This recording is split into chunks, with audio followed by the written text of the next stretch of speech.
বাসটি দৃশ্যমান হয়েছে। উদ্ধারকারী জাহাজ হামজা, এই হামজা এই বাসটিকে টেনে তুলেছে এবং সামনের অংশটি দৃশ্যমান হয়েছে। আপনারা দেখতে পাচ্ছেন এখানে হাজারো মানুষ কিন্তু ভিড় করেছে। আপনারা দেখতে পাচ্ছেন আজ বিকেল 4:45টার দিকে এই বাসটি দৌলতদিয়ার 3 নম্বর ফেরিঘাটে আসে।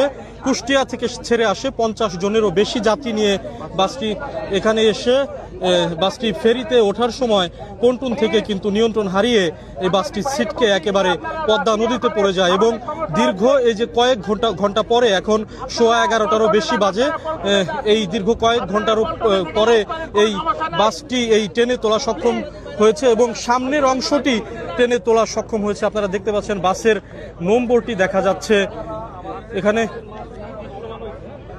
বাসের সামনের যে অংশ, এই অংশটি দৃশ্যমান হয়েছে এবং পুরো অংশটি টেনে তুলতে যে কত সময় ঠিক লাগতে পারে এটি এখনো পর্যন্ত বলা যাচ্ছে না, তবে কিছু সময় এখানে লাগবে, এটি ফায়ার সার্ভিসের যারা কর্মকর্তারা আছেন তারা আমাদেরকে জানিয়েছেন।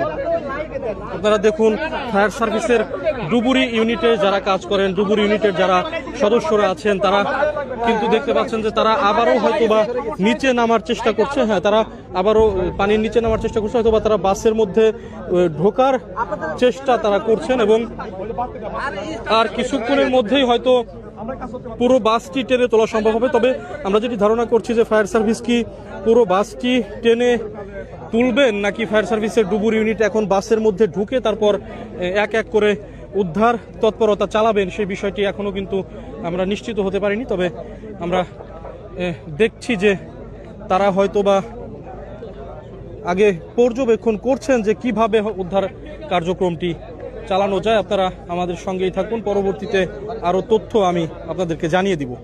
ধন্যবাদ।